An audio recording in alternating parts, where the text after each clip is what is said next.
possibly Purple Rain by Prince, especially when I heard about the reason, the explanation for the lyrics to it is supposedly because synthesizing colours with feelings, and purple is supposed to be the kind of spiritual, highest point of spiritual awareness is supposed to be purple. And the song has a kind of, it's so overloaded with emotion, and it's also pop as well. So, and it's got the greatest guitar solo ever played. There's 3 different parts of the song, one in which he's talking to his father, his deceased father, which is really touching, and then he goes on to talk to his partner, the bit where he's leading her up to the place where they can receive the Purple Rain, and then he's talking to his bandmates as well. And you know, you say you want to lead her, but you can't seem to make up your mind.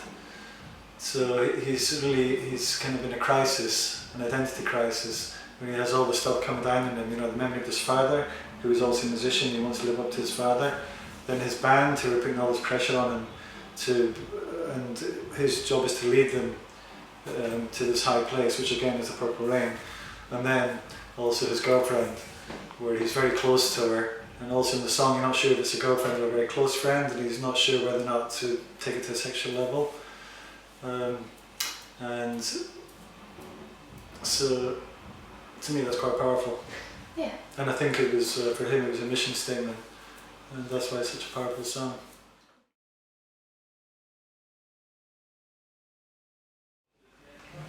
HIV.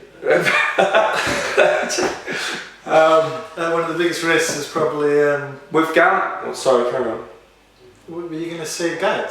No, I was going to say we've gambled. We've spent a lot of money on a lot of our own. We spent a lot of our earnings. We could have had a lot of more money if we didn't do such ridiculous things as sort of build flying tigers and rigs for them to fly around the arena, or Justin used to fly around in a breast chariot. Probably playing B-sides when we headlined Reading. Playing B-sides when we headlined Reading. Yeah, you know, we are quite risk averse. No, so what's the opposite of averse? Risk friendly. Yeah. Alright. So yeah, we do tend to do silly things because we kind of egg each other on. Because if one of us says, "Oh no, that's a little bit dangerous," then another one will throw imaginary chicken feed and then start make chicken noises and scratch our feet against the floor, and then the other it's very childish, and that person will back down just to retain his masculinity or his pride, and then we end up doing the most ridiculous things. Like tonight, for example, we're playing 3 songs for the first time, and they're all a little bit scary to play, but we kind of invite that because then it's the opportunity to criticise, slag off the person who's fucked up.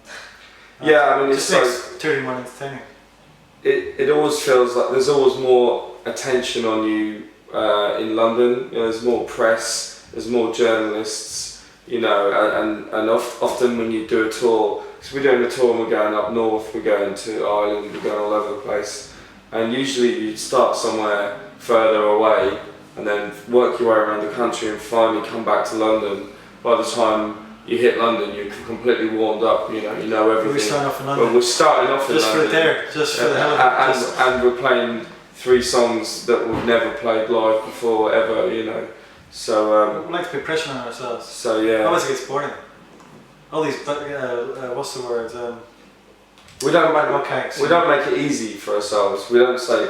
I think some bands are a bit lazy in that respect and say, well, look, we won't play that.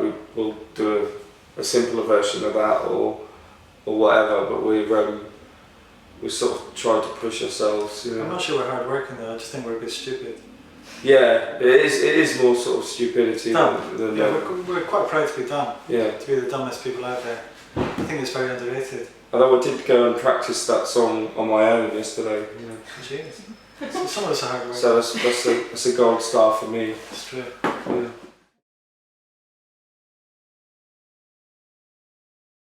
It is next year, yeah, we're going to, we've recorded a track or 2 already, and we're very excited about it. We're playing a new song which will probably be on the new album tonight, you know, and it's you know, it's nice to play something new, but it, you know, because we're playing Permission to Land, which is obviously a 10-year-old album, and we're playing songs from other 2 albums and some B-sides. But it's also nice to put one totally new song in there, which also shows that we're still moving forward, you know.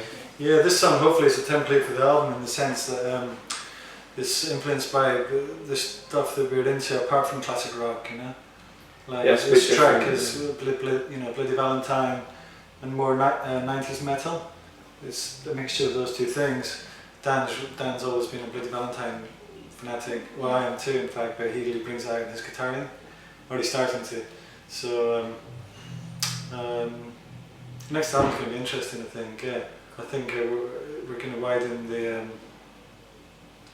70s, 80s AC/DC Queen thing. Going to widen it so it kind of touches the 60s and the 90s, and possibly even the noughties.